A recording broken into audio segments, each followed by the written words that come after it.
The Griffins and their friends are certainly no strangers to crossing the line, but sometimes the writers create storylines that are so bizarre and uncomfortable, you can't help but wonder how they even made it to television in the first place. Lois, to show I'm in touch with what it's like to be African American, I am going to go to the middle of the town square, get naked, and paint myself brown. Today, we are counting down the most questionable sus episode of Family Guy. Let's start the show. Kicking off our list is Season 11, Episode 11, The Giggity Wife. Have you ever woken up from a wild night out, only to find yourself hitched to a literal lady of the night? In this episode, Quagmire finds himself in exactly that mess, leading to him trying to convince her he's gay, resulting in one of the most wildly uncomfortable scenes in the show's history. It all begins when Peter and the guys decide to hit up Boston for the weekend to get into some drunken debauchery. Yeah, finally, a terrible Boston bar with a giant low-def TV.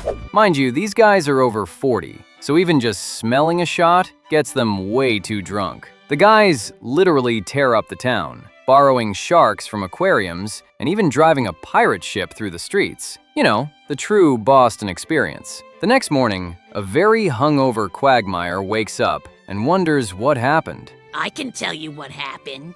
Only to be greeted by a talking piece of beef jerky. Well, that's actually Charmise, an old escort who just so happens to be Quagmire's brand new wife as of last night. Quagmire was obviously very drunk when it happened, and he knows he needs to fix this huge mistake right away. Listen, Charmise, I was obviously very, very drunk. This whole thing is a huge mistake, and we gotta fix this right away. Like do, sweet cream. But the obvious course of action, divorce, isn't going to work out so well. Joe warns him that if they divorce, she will probably take everything Quagmire has. With no prenups in his pocket. Well, to be honest, if you divorce her, she'll probably get everything you have. What? Oh, that's impossible. Quagmire decides he's just going to have to suck it up and try to make things work with his new bride. But I was thinking maybe this afternoon you'd like to borrow my credit card and buy yourself a new wardrobe. Really? That's so sweet, Glenn. But there's just no domesticating this street cat. She casually tells him about getting knifed one Christmas, which isn't exactly the kind of festive story you expect to hear. When she wants to get intimate, Quagmire isn't looking to sample what she's selling, leading her to bluntly ask if he's gay. Yeah, sorry, Charmise, I'm just not feeling it. Jeez, what the the problem? What are you, gay or something? Quagmire immediately seizes the opportunity, realizing this might be his get-out-of-jail-free card, and lies, telling her that he is indeed gay. I see. Well, Charmise, I have something to tell you, and this isn't easy, but I'm gay.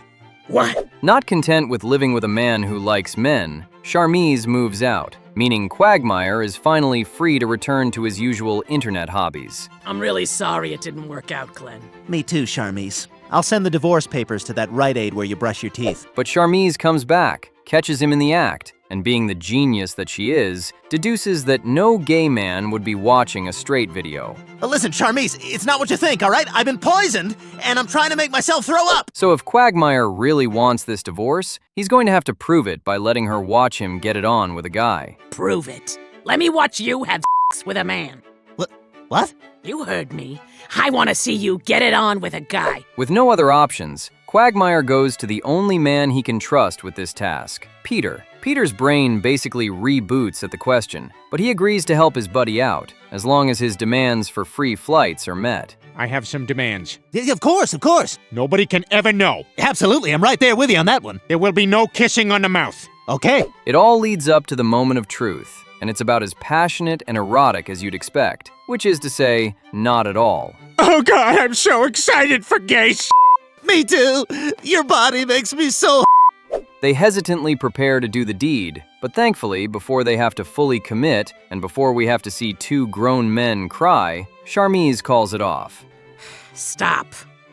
Look, Glenn, you're obviously not gay. She realizes how much Quagmire wants this divorce if he's willing to go to these insane lengths, so she lets him off the hook and grants him his freedom. I wanted to be somebody's wife, not somebody's burden. Good luck to you, sweetie. And good luck to you, Charmise. Up next is Season 8, Episode 17, Brian and Stewie. What is the absolute worst thing you could be forced to do while locked in a bank vault for a whole weekend? Brian finds out the hard way in this incredibly gross and disturbing episode, which also uniquely features no cutaways and no background music. The nightmare begins when Brian and Stewie stop by the bank so Brian can put something in his safety deposit box. I have things. You have a dead bird in there? What are you going to do with that? I was gonna take it home, show it to Lois, make her proud of me. Without warning, the heavy vault door suddenly closes and locks them inside. These vault doors close automatically at the end of the workday and won't open again until the next morning, Look, there's got to be some way out of here. Think! I don't know, you think of something. But I have no idea. leaving the dog and baby completely trapped in the small space, with no baby food or martinis to keep them sane. The sheer stress of the situation hits Stewie immediately, causing him to get scared and crap his diaper. Oh my god, that smell is making me sick. With no changing supplies available, Stewie comes up with an absolutely sus and horrifying solution to get his diaper clean. He demands that Brian eat the poop. If the poo were to be removed... What is it? What are you driving at? Eat my poo, Brian. Brian obviously refuses, telling Stewie he would rather shoot himself first. But things turn into a literal hostage situation when Stewie suddenly pulls a gun on Brian. What if I hold it sideways like a black guy? Whoa, come on, man, take it easy, all right? I don't want any trouble. There's not going to be any trouble as long as you eat my poo. Threatening him by saying there won't be any trouble as long as he eats it. Just as things look bleak, Stewie remembers he actually has his cell phone with a low battery, giving them one tiny window of hope to call for help. Hi, Matthew. I think you're the salesman who helped me pick out a Tom Brown sweater 2 weeks ago. But instead of calling the police or Lois, Stewie wastes their one and only lifeline to call a men's designer wear store to ask about returning a $3,000 sweater, killing the phone's battery entirely. With their only hope for rescue completely dead, You stink, and now I'm trapped in here with you and your stink because you were too stupid to call somebody who could help us.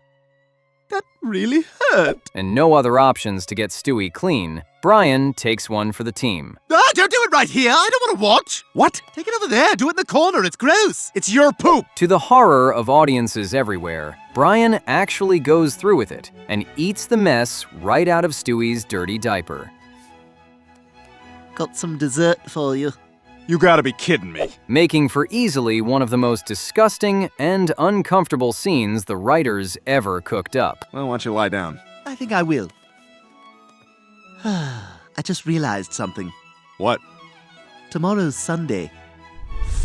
Moving right along, we have Season 16, Episode 17, Switch the Flip. Have you ever seen a body swap comedy take a highly inappropriate and wildly uncomfortable turn? Just imagine being trapped inside your dad's adult body and being forced to attend a romantic couple's intimacy retreat with your own mother. The mess begins with Brian doing his usual moping around about how his life is a total failure. Stewie, you know what?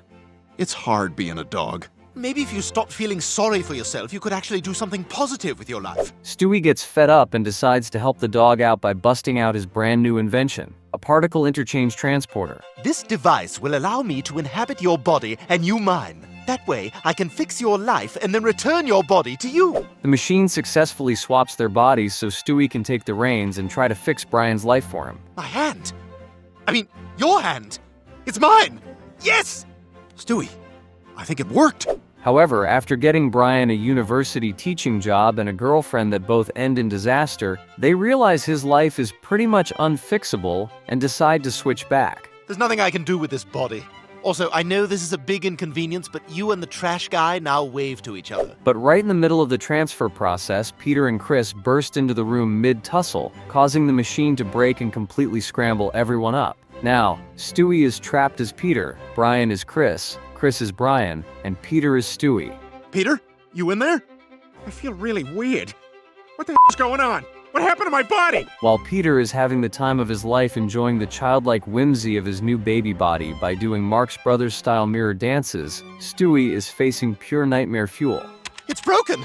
Swapping 4 bodies must have overloaded its system. If I can't fix it, we'll be like this forever. This is a total disaster! Things get incredibly sus when Lois suddenly announces she is taking Peter, who is actually Stewie. Remind me what that is again? It's the couples seminar where the husband learns how to give his wife an Away for the weekend, she drags him to Dr. Johan's retreat, a couples seminar specifically designed to teach husbands how to properly pleasure their wives. Brian, you've got to help me. Lois signed us up for some perverse PP-related class on the female She's crazed! Wow. Being forced to go to a romantic intimacy retreat with your own mom is beyond scarring, with Stewie dreading the weekend so much that he hopes Lois will let her mustache grow out just to make the whole ordeal slightly more tolerable for him. If we hurry, we can get there before Stewie's scarred for life. Thankfully, before Stewie has to endure any permanent psychological trauma, Brian and Chris manage to crash a car into a telephone pole, sending an electrical shockwave across the city that scrambles the rest of the town. Now, you have to get struck by lightning. How do I do that? You're an atheist. Offend God. Say something you couldn't say on TV. They manage to use a lightning strike to power the machine back up, successfully swapping everyone back into their correct bodies before anything truly repulsive goes down.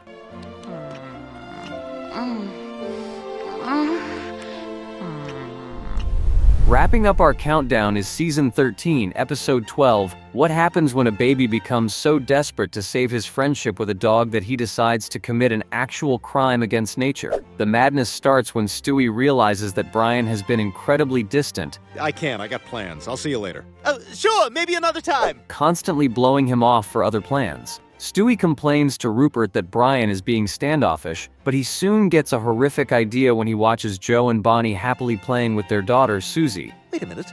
Joe and Bonnie never used to spend time together until they had Susie. Having a baby seems to have made them closer. Seeing them, Stewie concludes that babies save relationships and decides that having a child together is exactly what he and Brian need. Stewie tries to pitch the idea during a fake tea party, but Brian spends the whole date distracted by his phone before leaving. This isn't fun for me, watching you text. No, this is great. Yum. But I gotta go. I have a date. Taking matters into his own hands, Stewie grabs some of Brian's hair and saliva and builds a fertilization device. He successfully impregnates himself with the dog's DNA and surprises a completely traumatized Brian with a positive pregnancy test.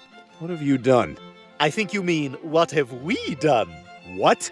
Brian, we're pregnant! Oh my God! Brian is absolutely horrified by the implication that he essentially got it on with a baby, and he begs Stewie to get an abortion. Brian even takes things a step further by actually hitting Stewie to try and stop the pregnancy, prompting Stewie to threaten his life if he ever lays a finger on him again. And I've also been experiencing a little morning sickness. It's for the baby. It's for the baby. Brian reluctantly gives in and helps Stewie through the pregnancy, joining him for weird husband activities like doctor's appointments, shopping for baby clothes, and taking tasteful prenatal photographs. Let's get a few candids. Dad, can I get one of your head on the belly? Oh, Dad. I just got emotional. But things escalate wildly when Stewie's water breaks while they are waiting in line for some burgers. They rush for the hospital, but the babies decide to come right then and there in the front seat of the Prius. Oh God! Oh God, it's coming! Oh, can you see the head? I don't know where to look. But maybe you should look at the part of me where there's a baby coming out! To Brian's utter horror, Stewie gives birth to a horrifying litter of 7 human-dog hybrid abominations. I just put Jack and Rose down for their nap. And I'm trying to keep the more attractive ones in this area. This is a nightmare. Taking care of these monstrosities proves incredibly difficult, as the pups suffer from horrific genetic defects like being blind, deaf, and having absolutely no bones. Right, because dog head, human ears over here doesn't react to anything I say. Hey! Hey, you! Okay, this one is deaf. As the babies start quickly dropping like flies, the stress becomes too much for Brian, and he tries to pack up and leave for a couple of weeks to get some space. Stewie is devastated, but Brian finally opens up and explains that he was only keeping his distance in the first place because Stewie was being moody. I thought you needed more space. I always want to hang out with you. I was only moody because you were so distant. I always want to hang out with you too. Oh my God. Realizing that a simple conversation could have prevented this entire crime against nature, the two reconcile and decide to drop the surviving kids off at an animal shelter. I'm still keeping all the gifts from the baby shower. You had a baby shower? Oh! Now this makes it real!